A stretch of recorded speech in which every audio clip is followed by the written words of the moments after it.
Salut tout le monde, j'espère que vous allez bien depuis la dernière vidéo. Alors, de quoi on va parler aujourd'hui? On va parler comment une startup peut réussir son projet digital. Qu'est-ce qu'elle doit faire, comment le faire et quand le faire. Tout ça, c'est des sujets super importants pour les startups. Pourquoi? Parce qu'une startup, quand elle réussit, elle crée un bonheur à beaucoup de personnes. De 1, le patron. De 2, les employés. De 3, les futurs clients. Alors, elle doit réussir son projet digital. Voyons tout cela dans un petit moment ensemble. Allez!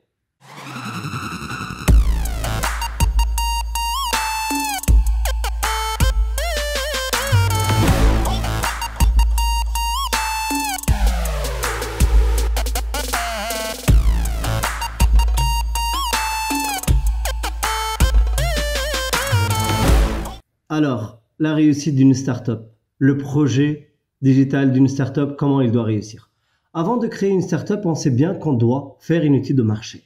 Pourquoi? Pour savoir tout simplement s'il y a un marché qui est à la demande de notre produit ou de notre prestation. Alors, pour créer un projet digital qui est une plateforme ou un site internet de la startup, qu'est-ce qu'il faut faire? Tout d'abord, rappelez-vous, une société, n'importe quelle société ou une startup, si elle n'a pas un site internet, c'est qu'elle n'existe pas. Et si le site internet n'est pas visible sur les moteurs de recherche, c'est encore pire. Alors, par quoi commencer? Tout simplement, tout le monde fait la même chose. On crée le design, on développe la plateforme ou le site internet. Après, on fait appel à un rédacteur pour les textes qu'on doit mettre. Et quelques sociétés, elles font du référencement naturel, ou on va dire la plupart, ils font du référencement naturel. Ça, c'est ce qu'ils font tout le monde. Est-ce que tout le monde réussit? Non. C'est pour ça peut-être qu'il faut se poser la question et se dire alors comment s'y prendre. Pourquoi quand vous allez créer la start-up ou l'entreprise, vous faites d'abord une étude de marché et pour un projet digital, vous ne le faites pas. Vous allez me dire mais comment on fait l'étude de marché pour un projet digital? C'est le SEO, c'est le référencement naturel. C'est la seule chose qui va vous dire qu'est-ce que vous avez comme marché sur le web. Combien de personnes vont être susceptibles d'acheter votre produit? À combien de personnes vous pourrez vendre votre prestation? Tout ça, on peut le savoir qu'avec le référencement naturel. Parce qu'on commence notre référencement naturel par une stratégie de mots-clés. Savoir c'est quoi les mots-clés qui sont recherchés, l'intention utilisateur, le nombre, ça veut dire le volume de recherche par mois. Si vous avez un produit qu'il n'y a que 10 personnes qui le cherchent, je pense qu'il faut trouver une autre idée. Par contre, si vos mots-clés ils sont recherchés des centaines et des milliers ou des centaines de milliers de fois par mois, là oui, c'est un produit qu'on pourra vendre.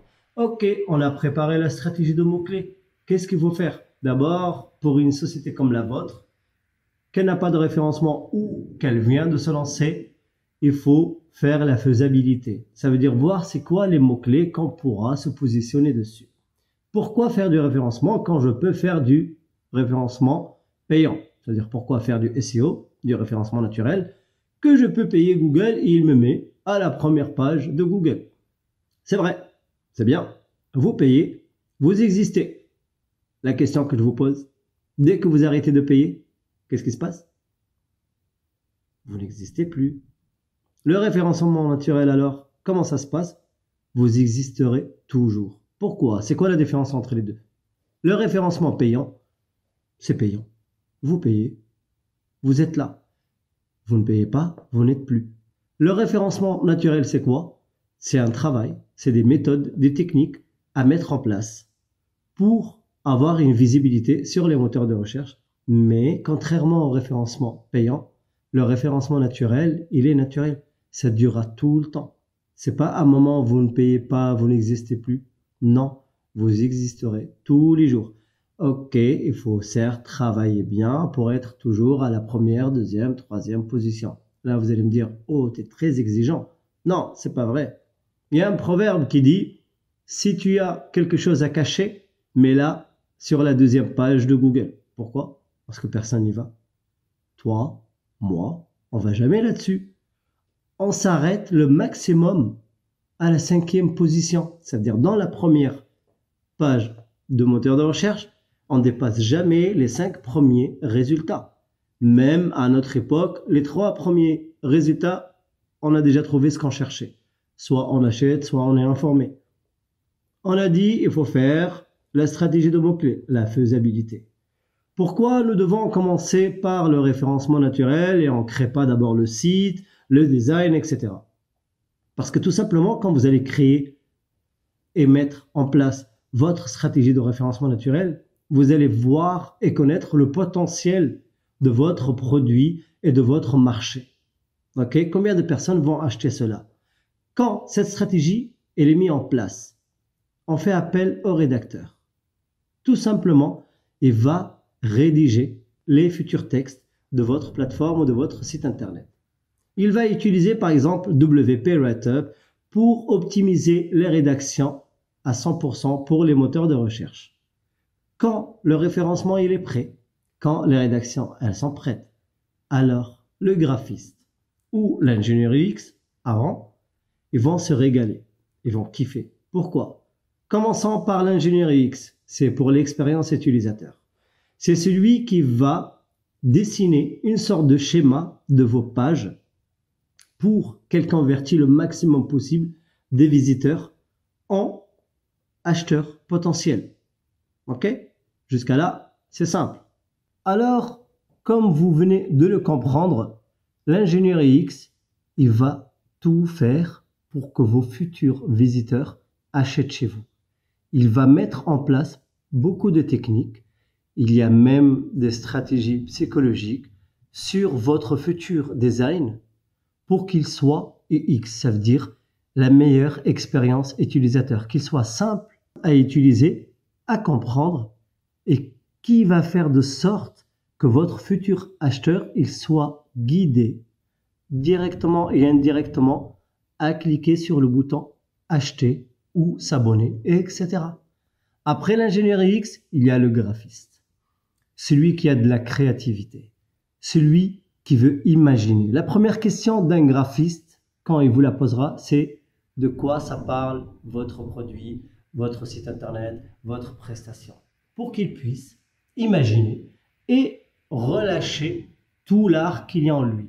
Imaginez alors ce graphiste-là, il a déjà l'architecture du site, il a déjà les textes prêts, c'est-à-dire il va même savoir comment les positionner dans le futur design. Il a déjà les conseils à suivre de l'ingénieur UX pour l'expérience utilisateur. Alors, pour lui, c'est un régal, c'est un bon moment de travail. Il va vous faire un design avec amour, à condition qu'il a de la créativité et du goût. Et après tout ça, il y a notre ami développeur qui va venir développer votre plateforme. Et pour lui, pareil, ça devient super facile, super simple. Il sait qu'est-ce qu'il y a comme architecture, la structure du site. Il sait qu'est-ce qu'il y a comme gabarit, comme design. Alors il attaque directement le développement et il ne perd pas de temps. Lui, il fera un travail avec amour et vous, ça vous coûtera moins cher. Pourquoi? Parce que tout le travail, il est prêt, tout le plan, il est déjà mis en place. Alors, qu'est-ce qu'une startup qui peut réussir? C'est une startup qui ne commence pas par créer un site internet d'abord. Elle commence d'abord par référencer son futur site internet avant même qu'il soit créé. Elle fait les rédactions pour qu'elle puisse être sur le site. Elle fait l'expérience utilisateur, elle la met en place et elle fait un beau design qui est déjà étudié par rapport à toute une structure et toutes les rédactions existantes ainsi que les conseils de l'ingénieur UX. Le développeur, lui, c'est la fin du bonheur. Pourquoi? Parce qu'il va développer ça. Vous allez me dire, mais pourquoi faire à l'envers? Tout le monde fait pas ça, tout le monde fait juste le contraire. Il commence par le développement, etc. Et c'est là que je vous dis, est-ce que tout le monde réussit? Pourquoi il n'y a que quelques sites dans le monde qui marchent très bien? Pourquoi il n'y a que quelques entreprises qui réussissent très bien? Parce que tout le monde fait la même chose, tout le monde copie. C'est pas parce que lui, il fait ça qu'il a raison. Ouais, mais c'est déjà comme ça, regardez, c'est simple. Une start-up, de nature, elle est innovatrice. De nature, elle est jeune. De nature, et je parle pas d'âge, je parle d'esprit. De nature, elle ne fait pas comme tout le monde. Elle fait des nouvelles choses. En fin de compte, les startups maintenant, elles peuvent comprendre qu'avant même de créer le site internet, il faut passer par toutes ces étapes-là. Je vous donne un petit exemple. Une startup, à un moment, elle va faire des levées de fonds. Elle va chercher des investisseurs, demander de l'argent pour accélérer sa croissance. Quand vous arrivez devant votre, c'est-à-dire responsable pour les levées de fonds, pour les investisseurs, et vous leur montrez un site déjà prêt, même bien positionné sur Google, et qu'il a du trafic, même des précommandes. Pourquoi? Parce que vous l'avez créé comme il fallait. Vous l'avez lancé avant même de finir de créer votre prestation ou votre produit que vous allez vendre dans le futur. C'est-à-dire le jour où votre produit il est prêt enfin, les gens vous connaissent déjà. Vous savez combien de personnes vous cherchent par mois et ils vous trouvent. Et même ils sont convaincus par la qualité du texte, par la qualité des conseils de l'ingénierie X, par la beauté du design et par la rapidité et l'efficacité du développement, c'est-à-dire la rapidité du chargement du site internet.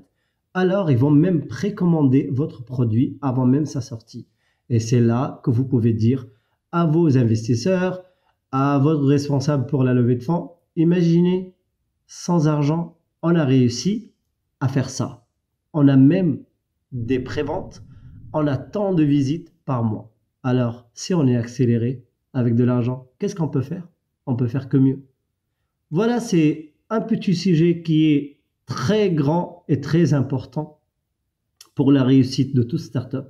C'est vrai, on a passé des années et des années à faire comme tout le monde, mais c'est pas pour ça qu'on va rester juste à copier les autres. Alors à partir de maintenant, vous pouvez faire les choses comme il faut et d'une meilleure façon. Vous pouvez vendre votre produit avant même qu'il soit créé, avant même qu'il soit finalisé. Pourquoi? Parce que les internautes, parce que vos futurs clients, parce que toutes les personnes qui cherchent votre prestation ou votre produit, ils vont vous trouver avant même que vous avez fini de les créer. Ils vont même précommander. Et ça, c'est la force du copywriting et du UX. Je vous laisse bien méditer sur ça, prendre la bonne décision et contacter la bonne personne pour commencer le minimum par votre référencement naturel qui lui boostera et vendra votre produit actuel ou futur produit.